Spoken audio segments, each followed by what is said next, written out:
नमस्कार। मकर राशि पर विस्तार से हम चर्चा करेंगे।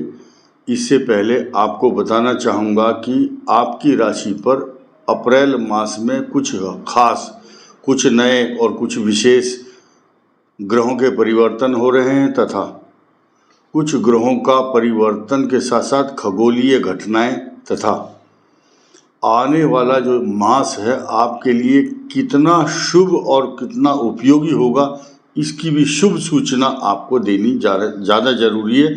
और कौन कौन सी तारीखें आपके लिए अप्रैल में ज़्यादा सावधानी बरतने वाली होंगी, अशुभ हो सकती हैं या कष्टकारक रहेंगी, उनका आपको पहले से ही पता रखना चाहिए। डायरी में नोट करके अपने मोबाइल में लिख लो उसको।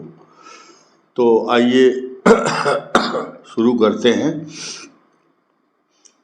आने वाला सप्ताह आपके लिए नव वर्ष की शुभकामनाएं लेकर आ रहा है। कारण क्या है कि 8 अप्रैल को सोमवती अमावस्या से अगले दिन नवरात्र, वासंतिक नवरात्र, चैत्र नवरात्र का शुभारंभ होगा और साथ साथ ये जो नया संवत्सर है आपके लिए नई खुशियां लाएगा और 9 अप्रैल से ये शुरू होने वाला है।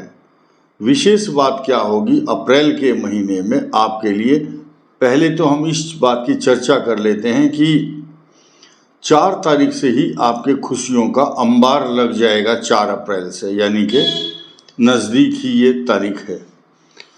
अब 8 तारीख को आपके पराक्रम भाव में सूर्य, चंद्रमा, राहु, शुक्र जैसे ग्रह जो आपके प्रतिष्ठा, नौकरी, व्यापार और सम्मान एवं एजुकेशन तथा संतान भाव का स्वामी उच्च राशि में होकर के आपके तीसरे भाव में होगा। साथ साथ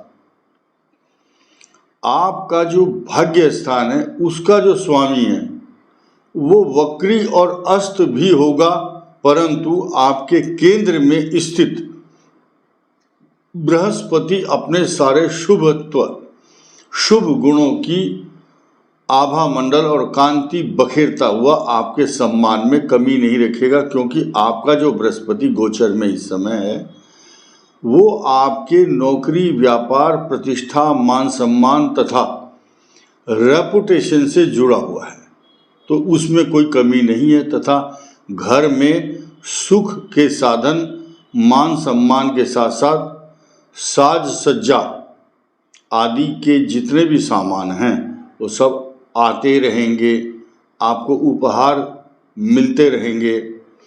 स्वर्ण रत्न आभूषण, अच्छे अच्छे वस्त्र तथा अच्छे अच्छे शब्दों से आपको सुशोभित किया जाएगा, ऐसा ग्रहों का विश्लेषण बता रहा है। साथ ही साथ नई चीज ये है कि 23 तारीख को मंगल भी आपके पराक्रम भाव में होगा, जो आपके लाभ स्थान का स्वामी होता है तथा सुख का स्वामी भी होता है, तो पराक्रम में आएगा। लेकिन शुक्र की जो स्थिति है 24 तारीख को अस्त, कंबस्ट प्लेनेट शुक्र अस्त होगा, और ये आपके लिए खराब चीज क्यों है, क्योंकि ये शुक्र 7 जुलाई तक अस्त रहने से आपके कुछ कार्यों में अवरोध जरूर डाल सकता है। ये ग्रहों की गणना है। खराब बात सबको बुरी लगती है और अच्छी अच्छी बातें सुनना अब हर आदमी के कान में अपनी प्रशंसा, आपके लिए शुभ बातें अच्छी लगती हैं। खराब बोलते ही लगता है ओहो हमारे लिए तो खराब बताया इसने, ये आदमी ठीक नहीं है। हमारी कोई गलती नहीं है, गलती किसी की भी नहीं है, आपकी भी नहीं है। ग्रहों का जो विचरण है, गणना है, उसका सिर्फ हम इंटरप्रिटेशन करते हैं, उसको गणना करते हैं, विश्लेषण करते हैं।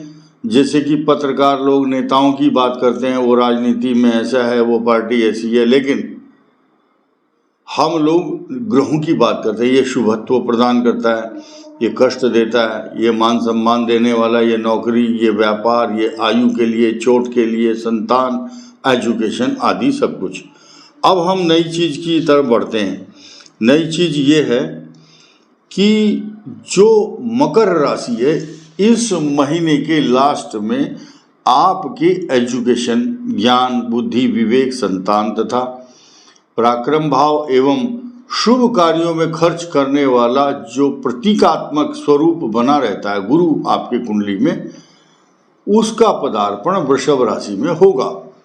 वृषभ राशि में आते ही आपके परिवार में, आपके विचारों में, आपकी बुद्धि में, आपकी दूरदर्शिता, सोचने का तरीका, way of living, thinking, talking, everything should be up to the mark after 1 May 2024, क्योंकि बृहस्पति जब ज्ञान, बुद्धि, विवेक और आपके अच्छी सोच विचार को बनाने के लिए आया है तो नेचुरल है कि आपके लिए शुभत्व प्रदान करने वाला होगा।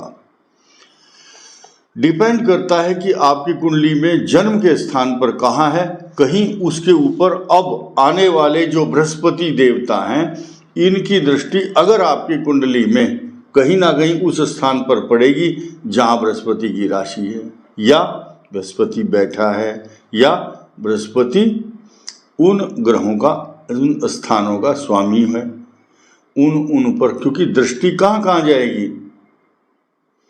कन्या पर जाएगी, वृश्चिक पर जाएगी, मकर पर जाएगी, और साथ में वृषभ को तो अच्छा फल देगी ही, और मकर के ऊपर भी इसकी दृष्टि होगी। तो मकर राशि के लिए शुभत्व प्रदान करने वाला ग्रह चल रहा है और आएगा। अब हम बात कर लेते हैं आपके लिए ये तारीखें कौन कौन सी खराब हैं अप्रैल के महीने में। 9, 10, 18, 19, 20, 28, 29, 30, दोबारा रिपीट करता हूँ। 9, 10 अप्रैल सुख में बाधा, 18, 19 स्वास्थ्य को खराब करती है, और 28 और 29 को व्यर्थ की भागदौड़, अधिक खर्च और ज़्यादा गुस्सा। तो control your self during this period. इसलिए मैं तारीखें बताई हैं कि आपको उस दिन ज़्यादा सतर्क और सचेत रहना चाहिए। अपने जो क्रियाकलाप हैं उनमें संतुलन बनाकर रखना ही सावधानी है, इसमें डरने की आवश्यकता नहीं है। तो नेगेटिव थॉट्स मन में नहीं रखना है। अब हम बात करेंगे उन नक्षत्र और राशियों की। बात तो मकर राशि की ही रहेगी, लेकिन जिनके उत्तराषाढ़ा नक्षत्र का जो 3 चरण हैं और श्रवण 4 चरण और धनिष्ठा 2 चरण, तो इनसे मिलकर के बनती है मकर राशि। 3 उत्तराषाढ़ा, 4 श्रवण, 7 और 2 धनिष्ठा। अब यहाँ देखिए, सीक्वेंस देखिए, उत्तराषाढ़ा नक्षत्र सूर्य का, श्रवण चंद्रमा का और धनिष्ठा मंगल का। सूर्य, चंद्र, मंगल, ये तीनों ग्रह मंगल ही मंगल करते हैं, अपनी आभा मंडल से सृष्टि को आलोकित करते हैं तथा करोड़ों ब्रह्मांड को प्रकाशित करने वाला स्वामी है उत्तराषाढ़ा नक्षत्र का स्वामी सूर्य। अब मकर राशि वालों की जो युवा वर्ग, हम 20-25 साल की एज के लोगों की बात करते हैं, तो इनकी स्थिति क्या होती है कि लगभग 23 साल से पहले पहले मंगल की दशा समाप्त हो जाती है। उत्तराषाढ़ा नक्षत्र की 18 साल, ज़्यादातर 41 साल तक राहु इनको सुशोभित करता है, सेटल कर देता है, स्थिरता देता है, अनुभव देता है, और इतने अनुभव देता है कि बाद में वो अनुभव जीवन भर काम आते हैं। फिर बृहस्पति की दशा विदेश यात्रा का योग बनाती है। मकर लगन हो या आपका मेष लगन हो तो विदेश यात्रा कन्फर्म समझिए, या घर से बाहर पढ़ने के लिए चला जाता है मनुष्य। शनि की दशा वरदान बन जाती है आपके लिए, क्योंकि आपकी राशि का स्वामी खुद शनि है। फिर बुध की दशा भाग्य स्थान के स्वामी की दशा होती है, वो भी राजयोग देती है। केतु और शुक्र भी शुभ फल प्रदान करते हैं। अब आइए श्रवण नक्षत्र पर। श्रवण नक्षत्र ही सब कुछ देता है आपको, क्योंकि इसका स्वामी चंद्रमा। अब यहां देखिए गणित कैसा है। 35 साल की उम्र से पहले राहु की महादशा आपको सब कुछ दे जाती है, लेकिन बाद में जो बृहस्पति की दशा है उसमें बल्कि स्ट्रगल होते हैं, खास तौर से उनके लिए जो तुला राशि के, वृषभ राशि के या वृषभ लगन, तुला लगन, मीन लगन हो तो ज़्यादा शुभ होता है। खैर, मकर राशि में जब बृहस्पति की दशा आती है तो शुभत्व भी देगी, और डिपेंड करता है अगर 12वें भाव का स्वामी है गुरु तब कष्ट होता है, लेकिन शनि की दशा में राजा जैसा सुख मिलता है, राजयोग मिलता है, क्योंकि उसमें सारे सुख मोती, मणि, माणिक्य और हीरा मोती के साथ साथ स्वर्ण, रत्न, आभूषण, गाड़ी, अच्छा सम्मान, बड़ी रेस्पेक्ट, प्रमोशन, इंक्रीमेंट बढ़ता रहता है। व्यक्ति का शरीर भी उसी हिसाब से मोटा होता चला जाता है, क्योंकि खान पान अच्छा होता है, आराम परस्त जीवन।